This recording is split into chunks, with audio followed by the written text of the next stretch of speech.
Bonjour. L'éternelle question du sport. Est-ce que le sport fait maigrir? Oui et non. Oui, si vous en faites beaucoup tous les jours pendant longtemps. Voilà. Sauf que si vous en faites beaucoup tous les jours pendant longtemps, vous allez être obligé d'augmenter le nombre de calories que vous mettez dans votre bouche. Le jour où vous arrêtez, vous ne pourrez pas arrêter brutalement de manger ce nombre de calories. Votre corps ne pourra pas brutalement arrêter de métaboliser en fait ce nombre de calories et il va les stocker. Certains de mes clients qui étaient de grands sportifs avaient jusqu'à 6-7 000 calories par jour dans leurs assiettes. Mais ils restaient minces puisqu'ils brûlaient 7-8 000 calories par jour. Donc pas de problème. Le jour où ils ont arrêté, il y en a qui ont pris jusqu'à 40-50 kilos. Voilà. Donc pensez-y. Et ça n'a rien à voir avec ce que je vous ai déjà dit avant. Si vous avez fait un peu plus de marche, montez les escaliers, organisez une randonnée le week-end, continuez. C'est pas du sport, c'est augmenter le métabolisme. C'est pas ça qui va vous demander de faire rentrer 2000 calories en plus tous les jours. Par contre, l'autre question qui est importante est, faut-il faire du sport quand on maigrit? Et là, la réponse est oui.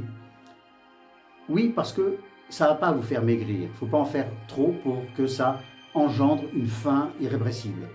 Mais il faut en faire pour l'allure. Les gens gros ont tendance à avoir une allure un peu avachie. Donc, la danse, le sport, la danse a un avantage, c'est que c'est du sport comme en salle, sauf qu'il y a de la musique en plus. Donc, la salle comme la danse, ce sont deux activités où les gens viennent là pour maigrir, pour avoir de l'allure, une prestance. Même si vous avez 30 kilos en trop, allez dans une salle, allez voir le coach sportif, dites-lui « je veux que mes épaules se redressent ». Vous pouvez même lui dire que vous êtes en train de maigrir, lui il s'en fout. Je veux un ventre plus plat, je veux des articulations plus mobiles, je veux les reins plus cambrés. Il va vous expliquer quels sont les mouvements à faire, quelles sont les machines à utiliser pour obtenir ce résultat-là. Et dans 2, 3, 4 mois de salle, vous verrez que les gens qui viennent dans cette salle, qui ont certainement le même problème que vous, vont vous admirer. Ils vont être, voilà. Vous pouvez leur parler de ce problème, de vos problèmes, parce qu'ils ont les mêmes. Et la danse, c'est la même chose. Beaucoup de femmes qui vont danser vont danser pour perdre un peu de poids aussi. Les grands avantages de ces deux activités, la salle et la danse, c'est que c'est social. Vous allez rencontrer plein de gens. Ça va vous changer votre vie. Ça occupe le temps. Pendant que vous dansez, pendant que vous êtes à la salle, vous ne pouvez pas penser à manger en même temps. On ne mange pas en train de danser, on ne mange pas quand on fait des activités sportives. Donc voilà, ça occupe le temps.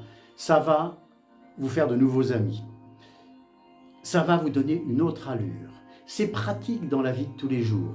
Vous n'êtes pas obligé d'emmener tout un attirail, voilà. Vous emmenez un sac, une paire de chaussures, et beaucoup de clubs de sport ont même un casier où vous pouvez laisser vos affaires, les clubs de danse aussi.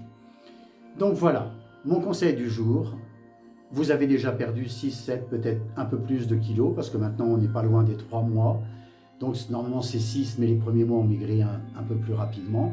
Donc pensez, mettez dans votre tête salle ou danse. Alors, ce soir, mettez concentration intellectuelle ou la musique pour la concentration en fonction de la rapidité à laquelle vous arrivez à vous mettre dans un état de concentration intellectuelle puissant, rapide, efficace. Et pensez, salle ou danse. Voilà, je vous souhaite une bonne soirée. À demain, au revoir.